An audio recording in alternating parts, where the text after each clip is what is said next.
स्वागत है आप सभी का लोक बंधु के यूट्यूब चैनल पर। तो अपने ईओआरओ जो पार्ट बी की क्लासेस चल रही है उसके अंदर अपने राजस्थान नगर पालिका अधिनियम 2009 को पढ़ रहे हैं, जिसके अंदर अपने पहले मूल अधिनियम को पढ़ेंगे, फिर एक क्लास में उसमें जितने भी संशोधन हुए हैं वो सारे एक क्लास में देख लेंगे। ठीक है, तो ये जो मूल अधिनियम की अपनी कक्षाएं चल रही थी, इसमें आपके चैप्टर वाइज क्लासेस चल रही थी और उस चैप्टर वाइज को भी धाराओं में तोड़ रखा है हमने। ठीक है, तो अब तक अपने सेक्शन 42 तक की क्लासेस लगा चुके हैं और आज अपने दो सेक्शंस पढ़ने वाले हैं। बड़े बड़े सेक्शन है 43 और 44। ठीक है, उससे पहले जो पिछली क्लास में अपने पढ़ा था उसको एक बार रिकॉल कर लेते हैं। ठीक है, क्या क्या पढ़ा था पिछली क्लास में? तो पिछली क्लास में अपने सेक्शन 39 से लेकर सेक्शन 42 तक जो है पढ़ा था। ठीक है, जिसमें मैंने आपको बताया था कि जो धारा 39 है, सेक्शन 39 है, इसके अंदर आपके सदस्य जो है उनको पद से कैसे हटाया जाएगा, इसके बारे में सारी बातें बताई गई है कि उनको हटाने की शक्ति किसके पास है। उनको पद से हटाने की शक्ति किसके पास में है? राज्य सरकार के पास में है। ठीक है, और पद से हटाने के आधार क्या क्या हैं? तो उसमें बहुत सारे आधार बताए गए थे कि लगातार 3 से अधिक बैठकों में अगर वो अनुपस्थित रहता है, या फिर वो धारा 14, 21 और 24 के अंदर जो निर्हरताएं दी हुई है उनमें दोषी पाया जाता है। इसके अलावा मान लो वो एक माह के भीतर शपथ नहीं लेता है, तो ये निर्योग ये आधार बताए गए थे।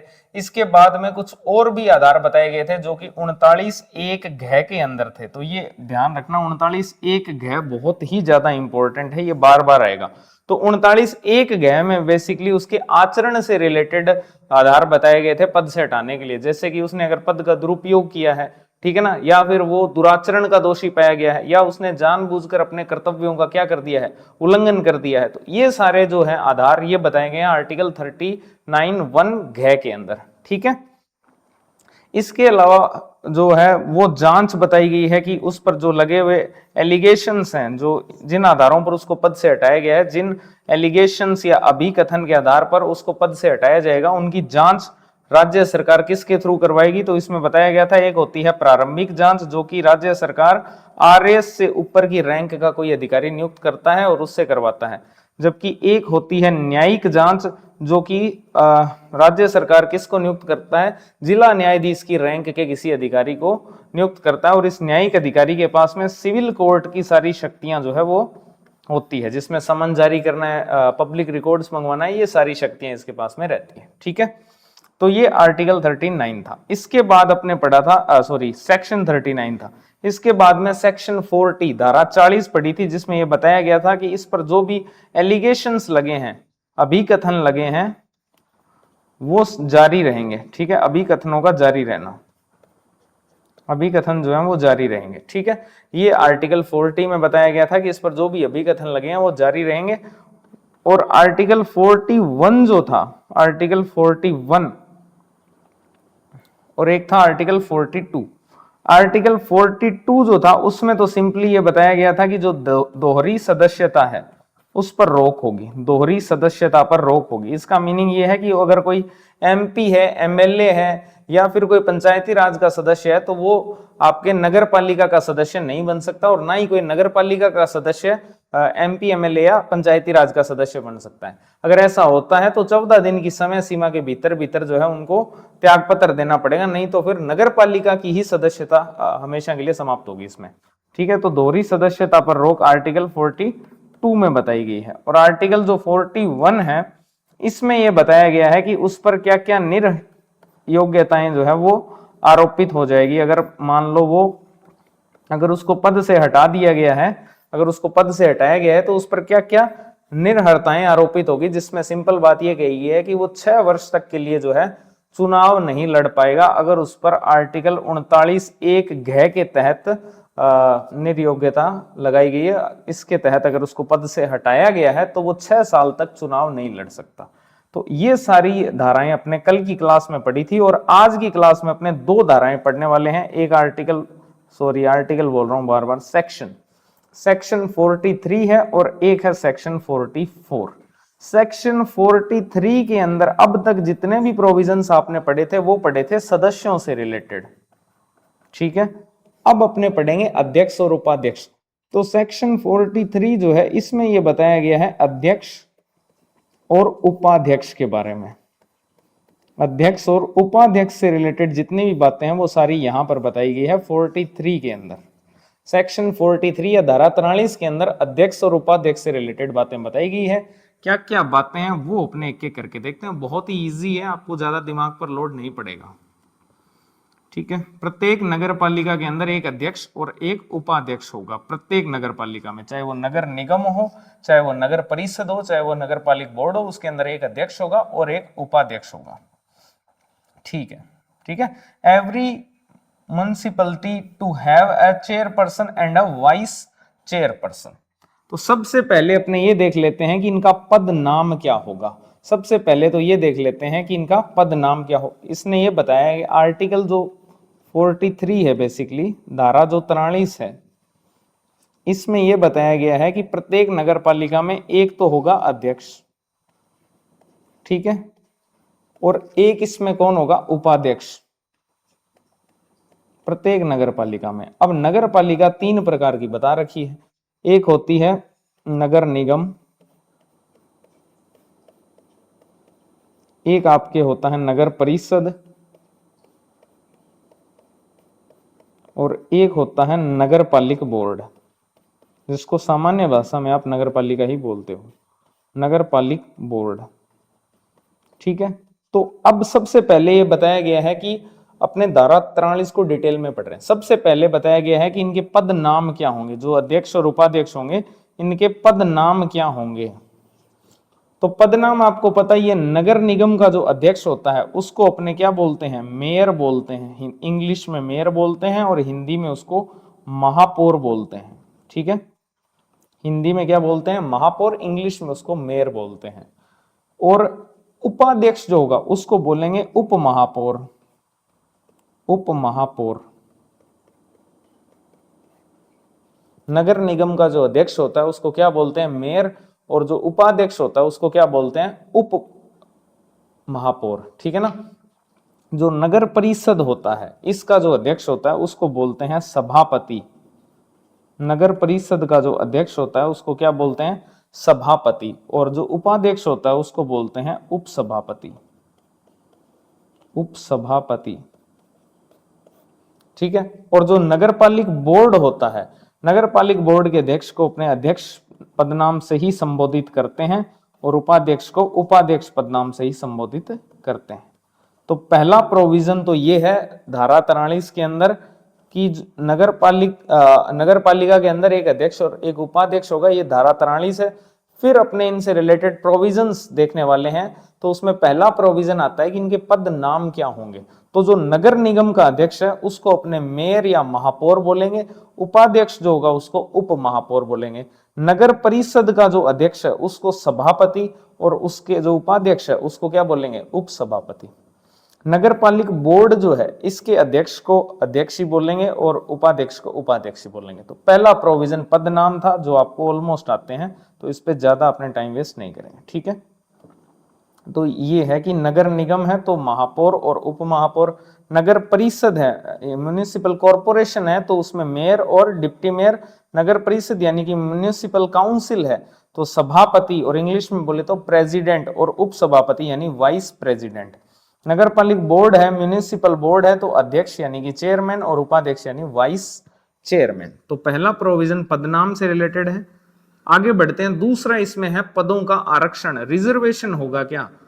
दूसरा इसमें प्रोविजन आता है पदों का आरक्षण, रिजर्वेशन ऑफ सीट्स, पदों का आरक्षण। जो अध्यक्ष और उपाध्यक्ष हैं इनके पदों में क्या रिजर्वेशन मिलेगा क्या, क्या अध्यक्ष के जो पद हैं वो आरक्षित रहेंगे, तो बिल्कुल रहेंगे। ठीक है, पद आरक्षित रहेंगे। इसमें बताया गया है कि आरक्षण जो है उसमें आपको किस किस प्रकार का आरक्षण मिलेगा।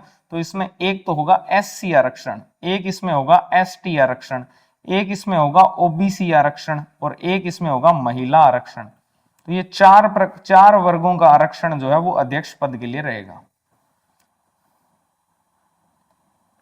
ठीक है, अध्यक्षों के जो पद हैं वो SC ST पिछड़े वर्गों और महिलाओं के लिए आरक्षित रहेंगे। तो ये 4 प्रकार का आरक्षण इसमें देखने को मिलेगा।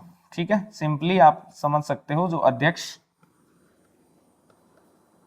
अध्यक्ष पद है वो आपके SC के लिए आरक्षित रहेंगे, ST के लिए आरक्षित रहेंगे, OBC के लिए आरक्षित रहेंगे और महिला वर्ग के लिए आरक्षित रहेंगे। ठीक है, अब बात अगर अपने करें आवंटन की, आवंटन एलोकेशन, इस आरक्षण का एलोकेशन कैसे होगा, तो इसका एलोकेशन पहली बात तो करेगा कौन, तो करेगी तो राज्य सरकार। ठीक है, राज्य सरकार करेगी और इसका आवंटन पूरे राज्य के अंदर होगा। ठीक है, जनसंख्या के अनुपात के आधार पर। तो 3 बातें हैं। सबसे पहले कि ये जो आरक्षण है इसका एलोकेशन कैसे होगा, इसका आवंटन कैसे होगा। तो ये जो आवंटन है पहली बात तो ये करेगी कौन, तो ये करेगी राज्य सरकार। किस आधार पर, जनसंख्या के अनुपात के आधार पर। ठीक है, जनसंख्या के आधार पर आरक्षण होगा सीटों का। ठीक है, और इसके अलावा इसमें पूरे राज्य के अंदर होगा, ये पूरे राज्य में होगा, संपूर्ण राज्य के अंदर ये आरक्षण का आवंटन होगा संपूर्ण राज्य में। ठीक है, तो इस प्रकार से आरक्षण का एलोकेशन होगा, जिसको कौन करेगा, राज्य सरकार करेगी, जनसंख्या के अनुपात के आधार पर होगा पूरे राज्य के अंदर।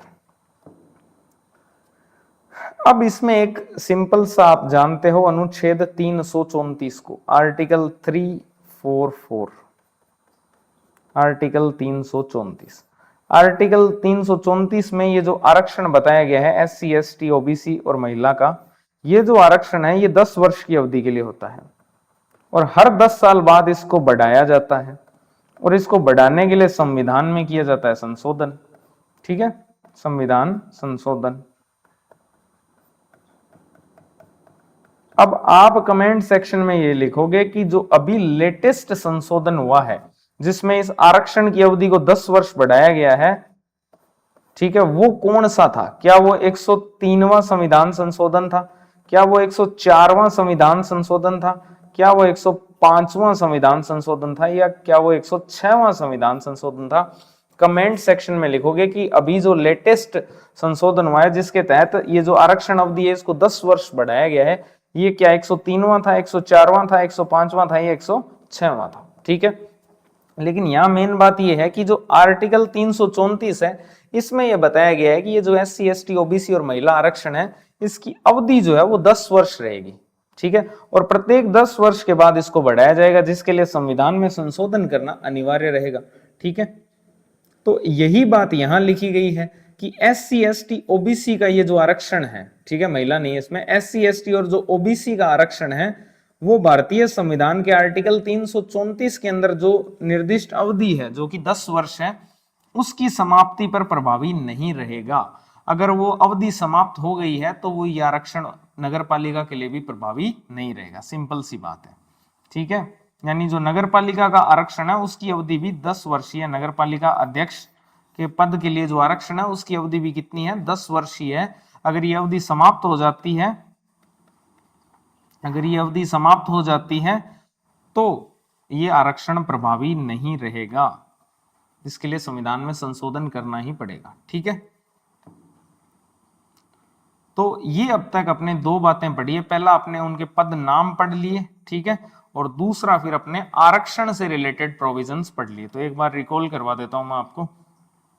सबसे पहले जो पदनाम पढ़े थे उसमें आपको सिंपली नगर निगम का जो अध्यक्ष होता है उसको महापौर बोलते हैं, उपाध्यक्ष को उप महापौर बोलते हैं। नगर परिषद का जो अध्यक्ष होता है उसको सभापति बोलते हैं और उपाध्यक्ष को उप सभापति बोलते हैं। नगर पालिका जो बोर्ड होता है उसका जो अध्यक्ष होता है उसको अध्यक्ष ही बोलते हैं, उपाध्यक्ष को उपाध्यक्ष बोलते हैं। फिर इसमें पदों का जो आरक्षण है वो किस टाइप का होगा, तो SC ST OBC और महिलाओं का आरक्षण इसमें रहेगा अध्यक्ष पद के लिए, और उसका आवंटन राज्य सरकार जनसंख्या के आकार के आधार पर पूरे राज्य के अंदर करेगी। और इस आरक्षण की जो अवधि होगी वो आर्टिकल 334 में जो निर्दिष्ट अवधि है जो कि 10 वर्ष है, वहीं तक, अगर इस आरक्षण वहीं तक होगी, और अगर ये समाप्त हो जाती है अवधि तो ये आरक्षण भी समाप्त हो जाएगा। लेकिन इसमें हर 10 वर्ष बाद में संविधान संशोधन द्वारा इसको बढ़ा दिया जाता है, तो ये समाप्त नहीं हो रही। ठीक है, तो ये 2 प्रोविजन अब तक अपने पढ़ चुके हैं। अब आगे अगर अपने चलें इसमें, तो अगला प्रोविजन है अनुपस्थिति और छुट्टी से संबंधित। एब्सेंस एंड लीव से रिलेटेड, ठीक है, कि जो अध्यक्ष हैं इनको छुट्टी वगैरह कैसे मिलेगी, लीव वगैरह। तो इसमें पहला प्रोविजन ये आता है कि 1 माह से अधिक की अनुपस्थिति का नियम। 1 माह से अधिक की अनुपस्थिति की अगर अपने बात करें, यदि अध्यक्ष या उपाध्यक्ष बिना छुट्टी मंजूर कराए 1 माह से अधिक समय तक अनुपस्थित रहता है तो वह पद पर नहीं रहेगा, ठीक है, उसका पद जो है वो खाली हो जाएगा। तो पहला नियम तो यही कहता है कि अगर वो 1 माह से अधिक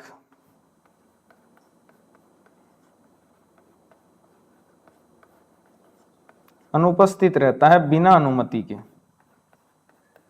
1 माह से अधिक वो अनुपस्थित रहता है बिना अनुमति के,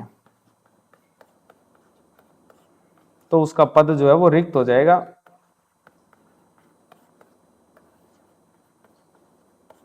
ठीक है, 1 माह से अधिक वो अगर अनुपस्थित रहता है तो उसका पद जो है वो क्या हो जाएगा, रिक्त हो जाएगा। ठीक है, सिंपल बात। यदि अध्यक्ष या फिर कोई उपाध्यक्ष है वो बिना छुट्टी मंजूर कराए या बिना अनुमति, एक ही बात है, बिना छुट्टी मंजूर कराए 1 माह से अधिक समय तक अनुपस्थित रहता है तो वह उस पद पर नहीं रहेगा, यानी उसका पद रिक्त हो जाएगा। तो पहली बात तो सिंपल है कि 1 माह से अधिक समय तक अगर कोई व्यक्ति बिना बताए अनुपस्थित हो गया, घूमने चला गया, ठीक है, और बताया नहीं है, बिना छुट्टी मंजूर कराए कोई अध्यक्ष या उपाध्यक्ष था, वो अपने पद से अनुपस्थित रहता है तो उसका पद जो है वो रिक्त हो जाएगा, वो अपने पद पर फिर नहीं रहेगा। ठीक है, फिर दूसरा सवाल ये आता है कि अगर वो मंजूर करा ले तो कितने वर्ष क्या कितनी अवधि के लिए उसको मंजूर करा सकता है। ऐसा थोड़ी है कि वो उसको 5 साल के लिए मंजूर करा ले कि मैं 5 साल तक नहीं आऊंगा, ऐसा नहीं है। ठीक है, उसमें फिर एक मैक्सिमम लीव का प्रोविजन भी है।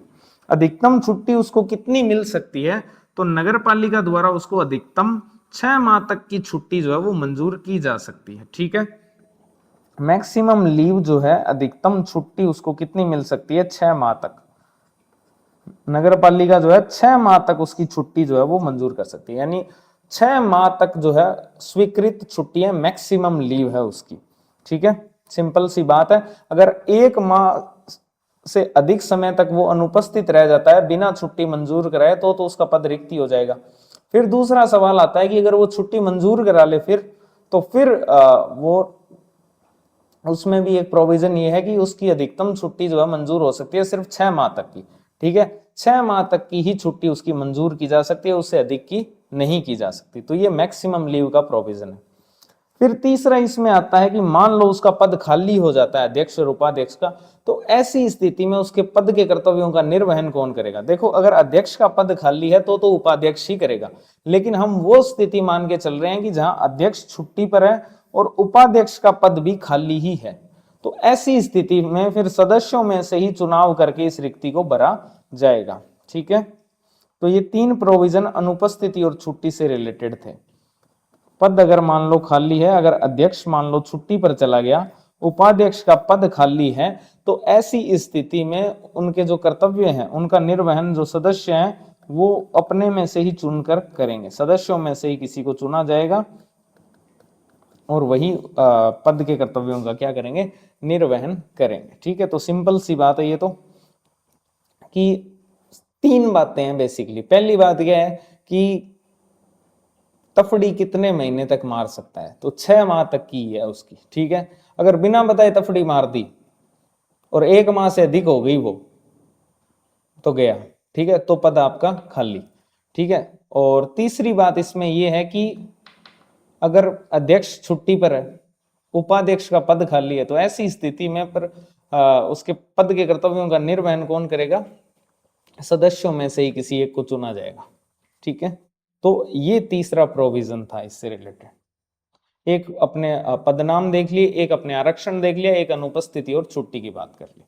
अब आगे इसमें आता है कि इनको पद से कैसे हटाया जाएगा, अध्यक्ष और उपाध्यक्ष को उनके पद से कैसे हटाया जाएगा।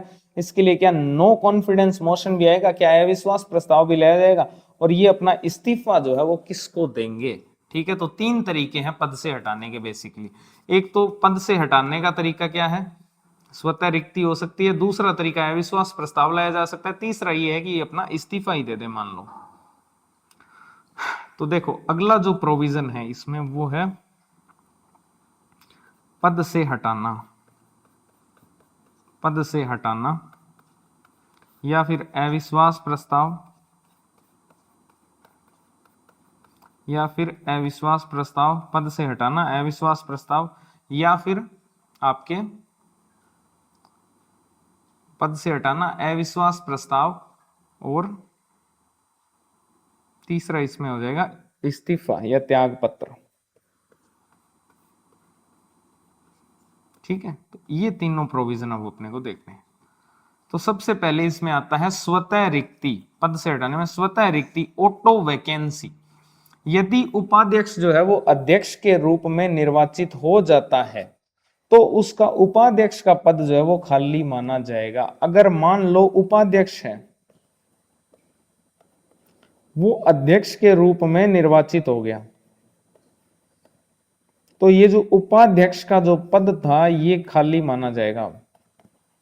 स्वतः रिक्ति इसको बोलते हैं। ठीक है, कि अगर उपाध्यक्ष जो है वो अध्यक्ष के लिए निर्वाचित हो गया मान लो तो ये पद खाली माना जाएगा। ठीक है, यदि उपाध्यक्ष अध्यक्ष के रूप में निर्वाचित हो जाता है तो उसका उपाध्यक्ष पद जो है वो स्वतः ही खाली माना जाएगा।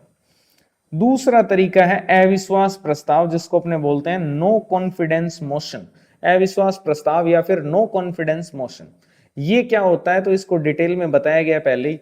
ठीक है, यदि निर्धारित प्रक्रिया के तहत, जो भी निर्धारित प्रक्रिया अविश्वास प्रस्ताव जो भी दी हुई है प्रक्रिया इस एक्ट के अंदर, उस प्रक्रिया के तहत की 2/3 के हस्ताक्षर वगैरह चाहिए, वो सारी अपने पढ़ेंगे। ठीक है, यदि निर्धारित प्रक्रिया के तहत अविश्वास प्रस्ताव का जो संकल्प है, जो रेजोल्यूशन है अविश्वास प्रस्ताव का, वो पारित हो जाता है तो उनको तत्काल पद छोड़ना पड़ेगा। अगर अध्यक्ष और उपाध्यक्ष के खिलाफ अविश्वास प्रस्ताव आ गया तो ऐसी स्थिति में भी उनको पद जो है वो त्याग करना पड़ेगा। अविश्वास प्रस्ताव जो है वो पारित हो गया, आया नहीं, पेश नहीं हुआ, पारित हो गया मान लो प्रक्रिया के तहत। ठीक है, अगर अध्यक्ष और उपाध्यक्ष के विरुद्ध जो है अविश्वास प्रस्ताव लाया गया था वो पारित हो गया तो ऐसी स्थिति में भी उनको अपने पद से जो है वो त्याग पत्र देना पड़ेगा, उनको अपना पद छोड़ना पड़ेगा।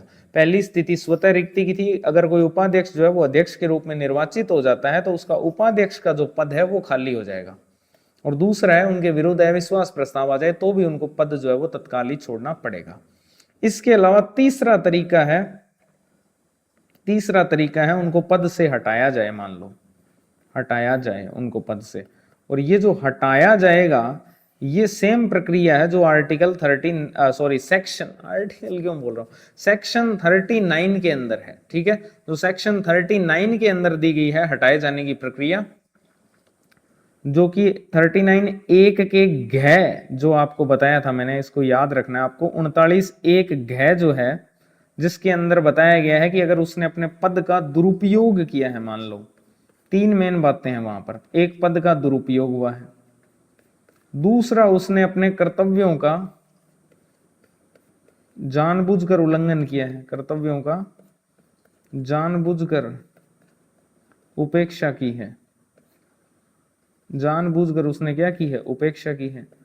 या फिर वो दुराचरण का दोषी पाया गया है, दुराचरण मिसकंडक्ट का दोषी पाया गया है। ठीक है, अगर इनमें से कोई एक चीज हुई है जो कि 39(1) घ में बताई गई है तो इस आधार पर भी उसको उसके पद से हटाया जा सकता है। कौन हटाएगा? राज्य सरकार हटाएगी। राज्य सरकार जो है उसको निलंबित भी कर सकती है, अध्यक्ष और उपाध्यक्ष। तो इन्हें 39(1) घ के आधारों के आधार पर भी राज्य सरकार द्वारा हटाया जा सकता है। अब मेरा आपसे एक सवाल है, सवाल ये है कि क्या उसको लगातार वो 3 बैठकों में अनुपस्थित रहे तो हटाया जा सकता है? अगर वो 1 माह तक शपथ नहीं ले तो क्या उसको हटाया जा सकता है?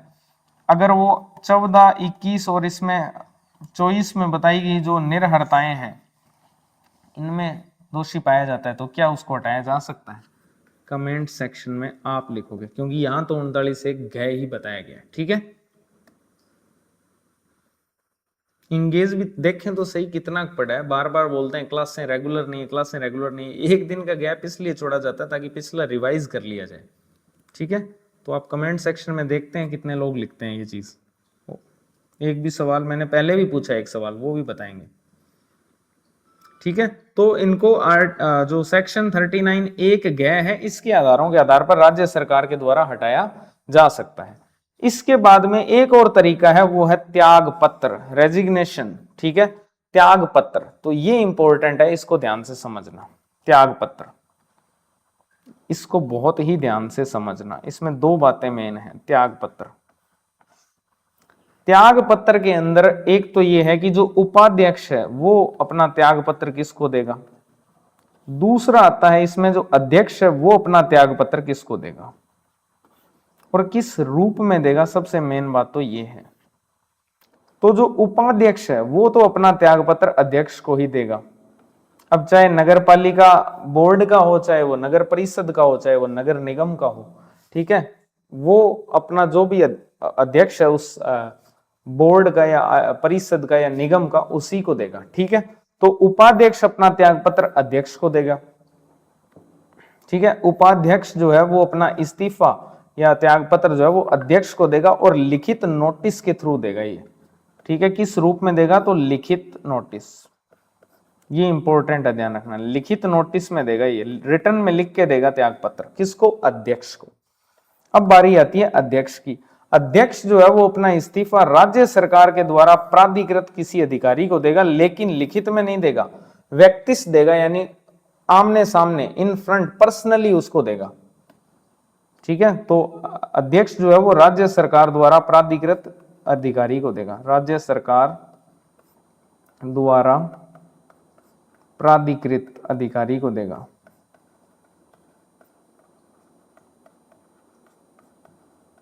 राज्य सरकार द्वारा जो प्राधिकृत अधिकारी है उसको अपना त्याग पत्र देगा, लेकिन ये व्यक्तिश देगा, इन पर्सन देगा, यानी कि पर्सनली उसको जाके देगा। ये लिखित में देगा, ये पर्सनली देगा। तो ये डिफरेंस है, ध्यान रखना त्याग पत्र का।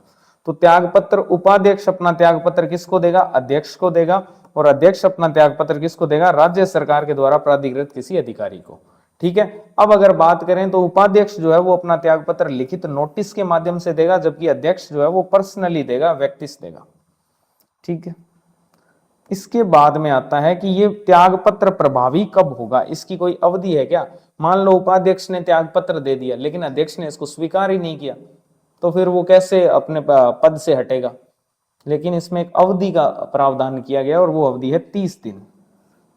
30 दिन तक अगर स्वीकार कर लेता है तो ठीक है, नहीं तो 30 दिन के बाद ऑटोमेटिकली ही जो है उसका इस्तीफा जो है वो स्वीकार मान लिया जाएगा। ठीक है, प्रभावी कब होगा, तो नोटिस दिए जाने के 30 दिनों की समाप्ति पर या फिर इस्तीफा स्वीकार होने पर, जो भी इनमें से पहले हो रहा है। मान लो उसने 15 दिन में इस्तीफा स्वीकार कर लिया तो 15 दिन में रिजाइन हो जाएगा वो, नहीं तो फिर 30 दिन, तो मैक्स क्या है 30 दिन।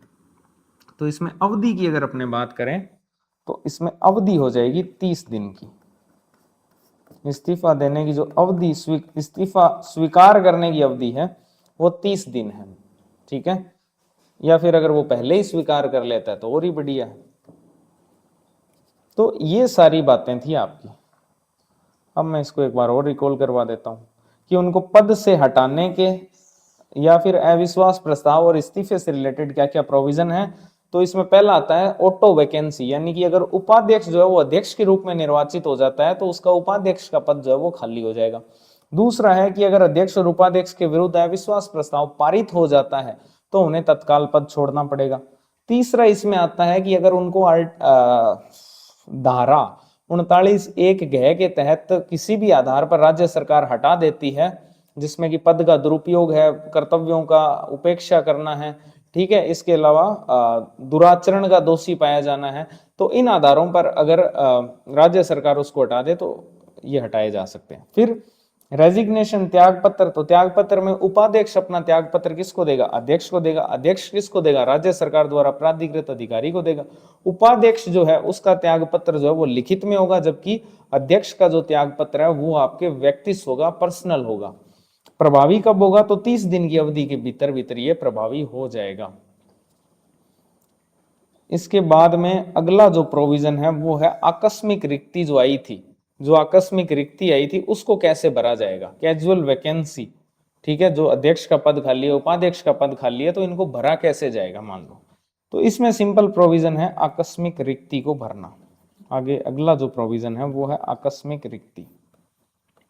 आकस्मिक रिक्ति को भरना, वैकेंसी जो है उसको कैसे फिल किया जाएगा। अध्यक्ष और उपाध्यक्ष की। तो इसमें यह बताया गया है कि कार्यकाल समाप्त होने से पहले हुई जो रिक्ति है उसको 6 माह के भीतर चुनाव कराकर भरा जाएगा। तो बाई इलेक्शन का रूल मैंने बताया था, कौन सी धारा में बताया था, जरा एक बार रिकॉल करके देखो। मैं आपको कुछ सेकंड्स का टाइम दे रहा हूं, देखते हैं आपको कितना पता है। नहीं याद आया या आ गया? अगर आ गया तो बहुत अच्छी तैयारी है, नहीं आया तो सुधार की आवश्यकता है। 27 धारा जो 27 थी उसमें सदस्यों की आकस्मिक रिक्तियां बताई गई थी कि अगर सदस्य का पद रिक्त हो जाता है तो ऐसी स्थिति में उप निर्वाचन या बाई इलेक्शन जो वो करवाए जाएंगे और 6 माह के भीतर ये उप निर्वाचन करवाए जाएंगे और जो चुना जाएगा सदस्य उसका कार्यकाल शेष अवधि के लिए होगा, ना कि पूर्ण अवधि के लिए होगा। ठीक है, तो इसमें भी सेम ही प्रोविजन है आकस्मिक रिक्ति का कि अगर मान लो कार्यकाल समाप्त होने से पहले अगर रिक्ति हो जाती है तो 6 माह के भीतर चुनाव कराकर उसको भरा जाएगा और इसमें जो नया निर्वाचित व्यक्ति होगा वो केवल और केवल बची हुई अवधि के लिए ही पद धारण करेगा। सिंपल बात। जैसे मान लेते हैं कि अध्यक्ष, नगर पालिका के किसी अध्यक्ष का पद मान लो, वैसे तो सामान्य अवधि 5 वर्ष है। सामान्य अवधि कितनी है? 5 वर्ष है। लेकिन इससे पहले ही उसकी मृत्यु हो जाती है या वो त्याग पत्र दे देता है, उसको पद से हटा दिया जाता है, कोई भी कारण होता है जिस कारण से उसका पद जो है वो क्या हो गया? खाली हो गया। कौन से वर्ष? मान लेते हैं उसका 3 वर्ष का कार्यकाल पूर्ण कर लिया था, फिर उसका पद क्या हो गया? खाली हो गया। तो ऐसी स्थिति में फिर 6 माह के भीतर, 6 महीने के अंदर अंदर क्या करवाया जाएगा? उप निर्वाचन करवाया जाएगा और जो नया अध्यक्ष या उपाध्यक्ष उस पद पर आएगा वो शेष अवधि अब 2 साल बची हुई तो इस 2 साल के लिए ही होगा, ना कि वो 5 साल के लिए होगा। ठीक है, तो नया बनने वाला जो अध्यक्ष और उपाध्यक्ष होगा वो शेष अवधि के लिए ही पद धारण करेगा। तो ये 2 मेन बातें हैं। ठीक है, कि कार्यकाल समाप्त होने से पहले जो रिक्ति है उसको 6 माह के भीतर चुनाव कराकर भरा जाएगा और नया निर्वाचित व्यक्ति जो है वो केवल बची हुई जो शेष अवधि है उसके लिए ही पद धारण करेगा। इसके अलावा इसमें एक इंपॉर्टेंट प्रोविजन ये है, विशेष परिस्थिति। राज्य सरकार जो है वो अपरिहार्य कारणों से इस 6 माह की अवधि को अधिकतम 3 माह और बढ़ा सकती है। अगर ऐसे कोई अपरिहार्य कारण आए हैं, ठीक है, अपरिहार्य कारणों की स्थिति में,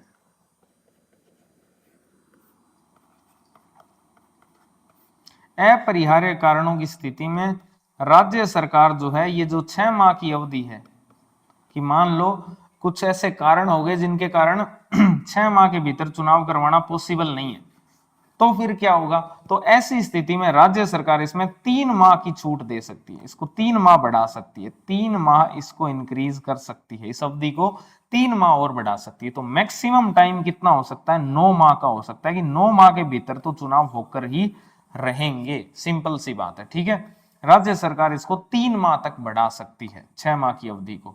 तो ये बात है कि राज्य सरकार अपरिहार्य कारणों से इस 6 माह की अवधि को अधिकतम 3 माह और बढ़ा सकती है। ठीक है, फिर आते हैं प्रकाशन और भत्तों से रिलेटेड बात पर, कि निर्वाचित जो नाम होंगे उनका प्रकाशन, जो भी निर्वाचित नाम है, जैसे मान लो आपके कोई अध्यक्ष निर्वाचित हुआ है, कोई उपाध्यक्ष निर्वाचित हुआ है, जैसे कोई व्यक्ति मान लो अध्यक्ष निर्वाचित हुआ है, कोई उपाध्यक्ष निर्वाचित हुआ है, तो इनके जो भी नाम होंगे अध्यक्ष और उपाध्यक्ष के, इनके जो नाम होंगे उनके नामों का जो प्रकाशन है, नामों का प्रकाशन है वो राजपत्र में होगा। ध्यान रखना, गैजेट के अंदर होगा, राजपत्र में इनके नामों का प्रकाशन होगा।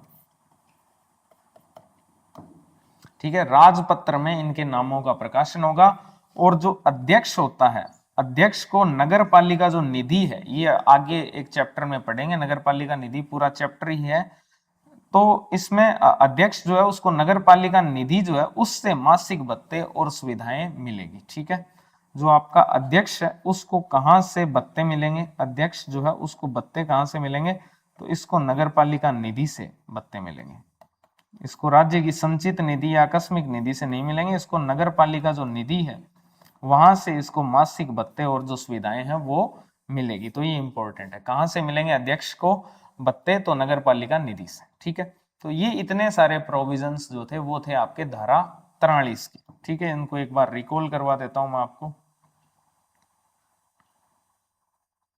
देखो, धारा 43 में कहा गया है कि प्रत्येक नगर पालिका में एक अध्यक्ष होगा और एक उपाध्यक्ष होगा। अब पहले उनके पद नाम देख लेते हैं। तो नगर निगम के अंदर तो महापौर और उप महापौर, नगर परिषद के अंदर सभापति और उप सभापति, नगर पालिका बोर्ड में अध्यक्ष और उपाध्यक्ष। फिर पदों के आरक्षण की अगर अपने बात करें तो अध्यक्ष के जो पद हैं वो आपके SC ST OBC और महिला आरक्षण के रूप में होंगे, जिसका की आवंटन राज्य सरकार जनसंख्या के अनुपात के आधार पर पूरे राज्य में करेगी। संविधान की अगर बात करें इसमें दायरे की, तो SC ST OBC का जो आरक्षण है वो आर्टिकल 334 में जो अवधि बताई गई है जो कि 10 साल है, उसकी समाप्ति होने पर प्रभावी नहीं होगा, उसको बढ़ाना पड़ेगा। अनुपस्थिति और छुट्टी की बात करें तो 1 माह से अधिक समय तक अगर वो अनुपस्थित रह जाता है बिना छुट्टी के मंजूर कराए तो फिर उसका पद खाली हो जाएगा, और अधिकतम उसको छुट्टी जो मिल सकती है वो 6 माह तक की मिल सकती है। और अस्थायी रिक्ति हो जाने पर अध्यक्ष छुट्टी पर है, उपाध्यक्ष का पद खाली है, तो ऐसी स्थिति में सदस्य जो है वो अपने में से ही किसी एक का चुनाव करेंगे। फिर अगर उनको पद से हटा दिया जाता है, मान लो स्वतः रिक्ति की स्थिति आ जाती है कि उपाध्यक्ष जो है अध्यक्ष के रूप में निर्वाचित हो जाता है, तो उपाध्यक्ष का पद जो है वो रिक्त हो जाएगा। अविश्वास प्रस्ताव अगर उनके विरुद्ध पारित हो जाता है तो उनको तत्काल पद छोड़ना पड़ेगा। अगर उनको 39(1) घ के आधारों के आधार पर राज्य सरकार हटा देती है तो उनको पद से हटा सकते हैं।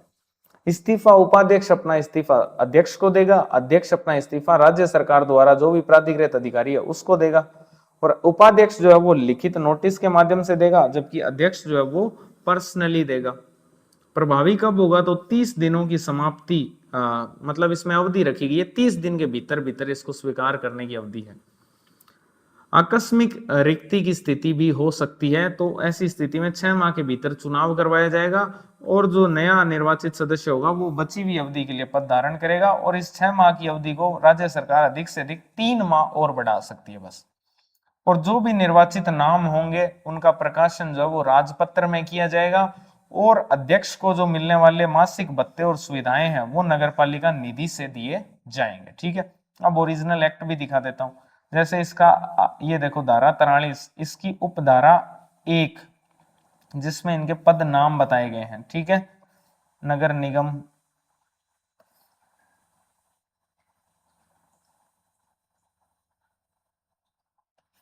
ये यहां पर अध्यक्ष, ये यहां पर उपाध्यक्ष।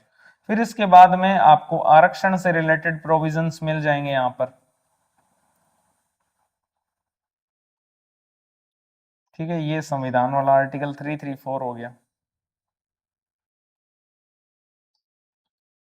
फिर ये अनुपस्थिति और छुट्टी से रिलेटेड प्रोविजन है। फिर ये बताया गया है, ये अभी तक वही चल रहे हैं, अनुपस्थिति और छुट्टी से रिलेटेड। फिर इसके बाद में ये बताया गया इनको पद से हटाना है, अविश्वास प्रस्ताव से रिलेटेड।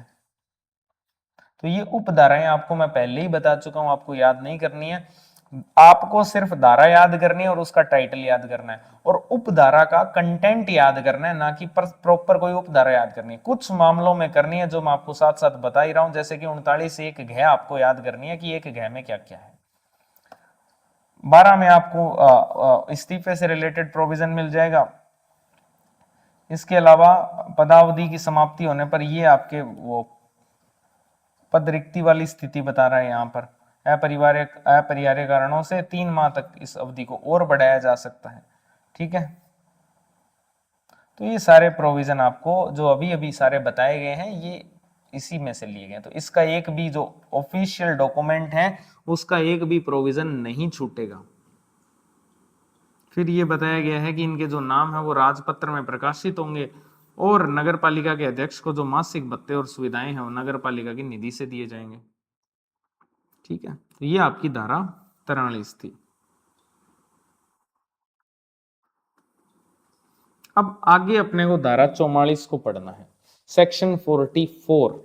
धारा 44 जो है ये अध्यक्ष और उपाध्यक्ष का जो चुनाव हुआ है उसकी वैलिडेशन को बताती है, वैलिडिटी को बताती है, उसका अवधारण यानी कि डिटर्मिनेशन किस प्रकार से होगा। अध्यक्ष और उपाध्यक्ष का जो भी निर्वाचन हुआ है उसकी विधि मान्यता का अवधारण कैसे होगा। Determination of validity of election of chairperson और वाइस चेयरपर्सन। सिंपल सा मतलब है कि अध्यक्ष और उपाध्यक्ष का जो चुनाव हुआ है वो फेयर हुआ है या नहीं हुआ है। अगर फेयर नहीं हुआ है तो फिर याचिका कैसे लगाए जाएंगे, कौन से कोर्ट में हम जाएंगे, तो ये सारी बातें अपने धारा 30, 31, 32 इनके अंदर करके आ चुके हैं, 33 वगैरह में। ठीक है, वही सारी बातें आपको वापस यहां पढ़नी है।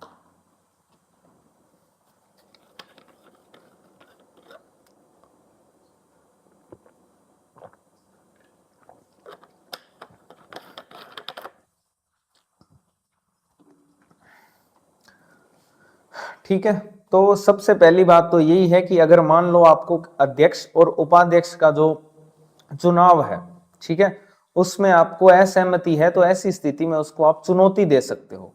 तो क्या ये चुनौती किस प्रकार से दी जा सकती है? तो इसको देने का एक ही तरीका था जो मैंने आपको बताया था, वो है निर्वाचन याचिका, जो कि आपको 30 धारा 30 में बताया गया था कि जो सिविल कोर्ट्स है इनके पास में कोई पावर नहीं है, सिर्फ एक ही तरीका ऐसा है जिसके माध्यम से आप इस चुनाव को जो है वो चुनौती दे सकते हो, और वो है धारा 31 में बताई गई निर्वाचन याचिका, जो कि जिला न्यायाधीश के समक्ष जो है वो प्रस्तुत की जाती है। ठीक है, तो यही सेम बात यहां लिखी हुई है। चुनौती का जो एकमात्र माध्यम है, ओनली वे टू चैलेंज, वो है धारा 43 के तहत अध्यक्ष या उपाध्यक्ष के चुनाव को केवल और केवल जिला न्यायाधीश के समक्ष प्रस्तुत निर्वाचन याचिका के माध्यम से ही चुनौती दी जा सकती है।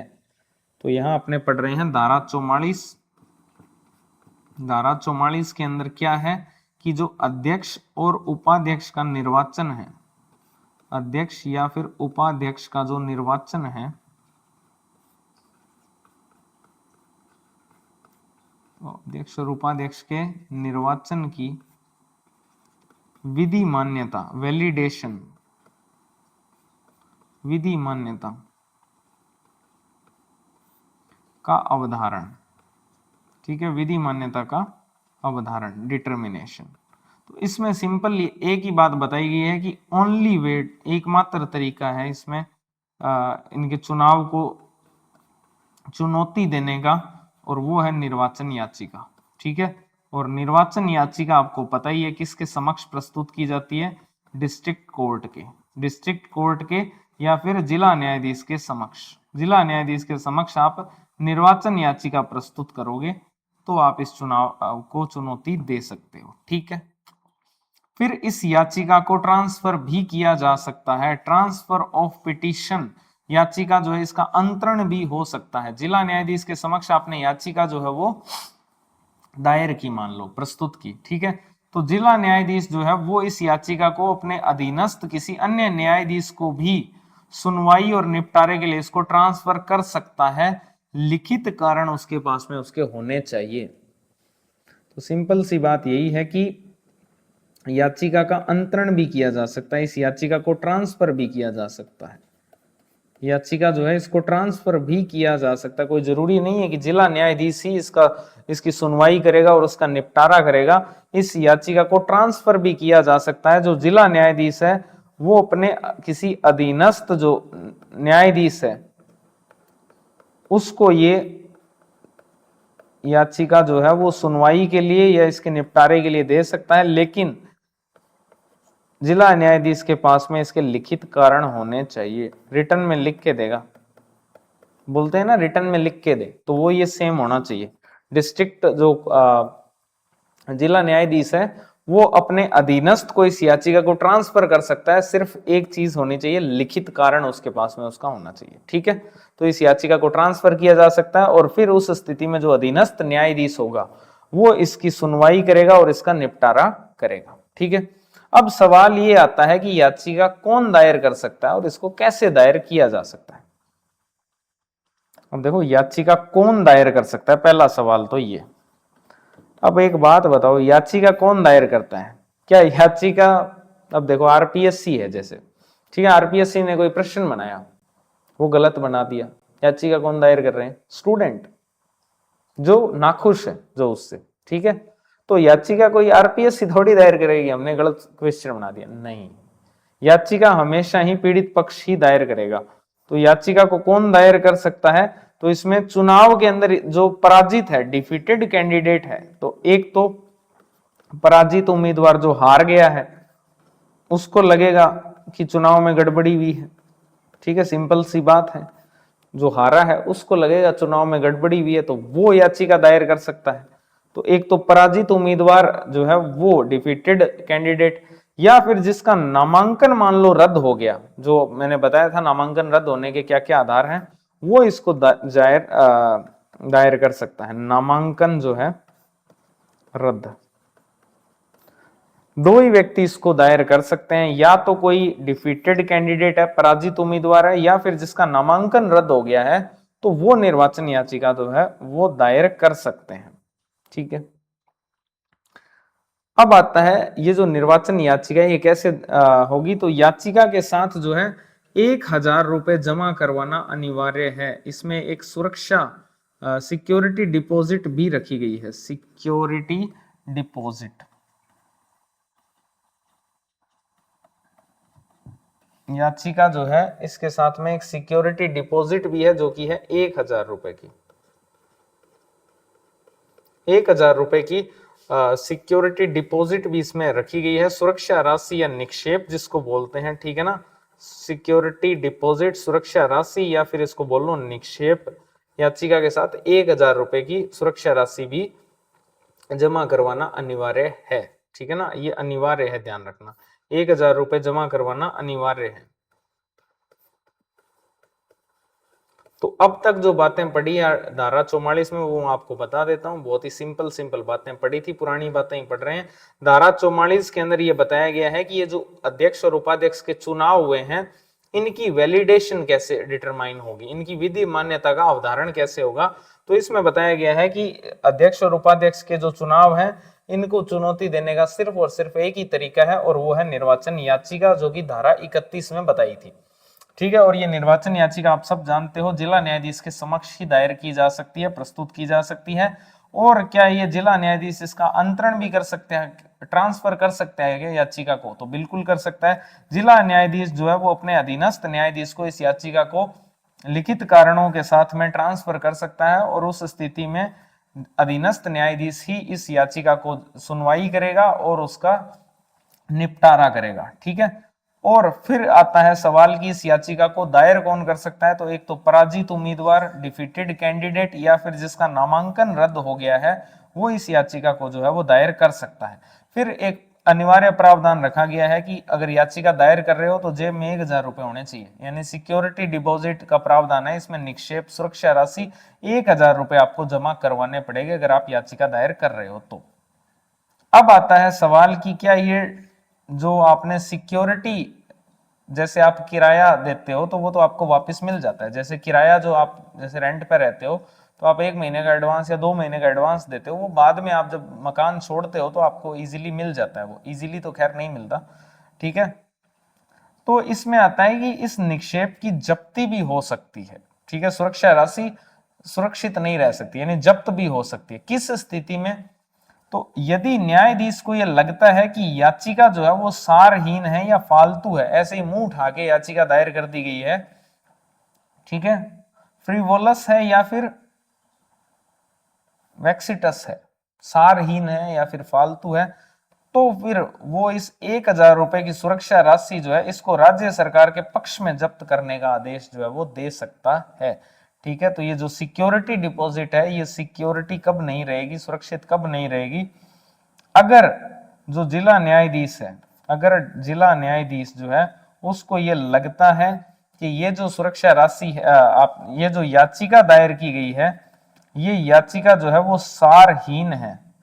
क्या है? सारहीन है या फिर फालतू है, कोई काम की नहीं है, बेकार है, सार नहीं है इसका कोई, इस याचिका का।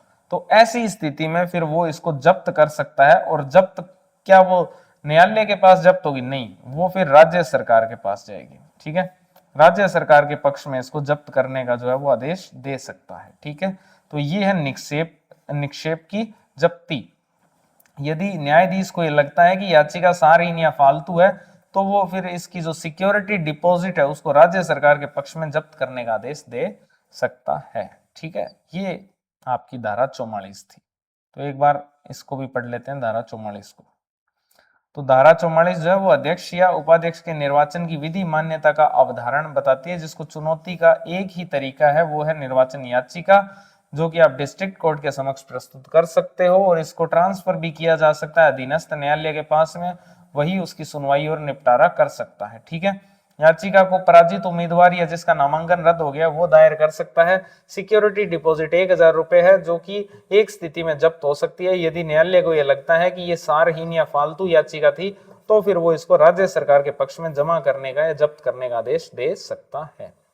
ठीक है, तो ये आज अपने धारा 43 और 44 में पढ़ा। धारा 43 में अपने अध्यक्ष और उपाध्यक्ष से रिलेटेड बहुत सारी बातें पढ़ी, जिसमें पदनाम पढ़ा उनका, फिर उसके बाद में उनके आरक्षण से रिलेटेड प्रोविजन पढ़े, फिर उनकी अनुपस्थिति और छुट्टी से रिलेटेड प्रावधान, फिर उनको पद से हटाना है, अविश्वास प्रस्ताव है या फिर त्याग पत्र है, उससे रिलेटेड प्रोविजंस पढ़े। ठीक है, और उसके साथ ही साथ अपने उनके जो रिक्तियां हैं, आकस्मिक रिक्तियां, वो स्थिति पढ़ी, और उनके नामों का प्रकाशन राजपत्र में होगा, भत्ते कैसे मिलेंगे। फिर अपने धारा 44 के अंदर इनके चुनाव की विधि मान्यता जो है उसका डिटर्मिनेशन कैसे होगा, तो वो निर्वाचन याचिका के माध्यम से ही हो सकता है। वो सारी बातें अपने पढ़ी। तो ये आर्टिकल धारा 43 और धारा 44 थी। ठीक है, तो थैंक यू वेरी मच आप सभी का क्लास से जुड़ने के लिए। अगली क्लास में मिलते हैं अपने,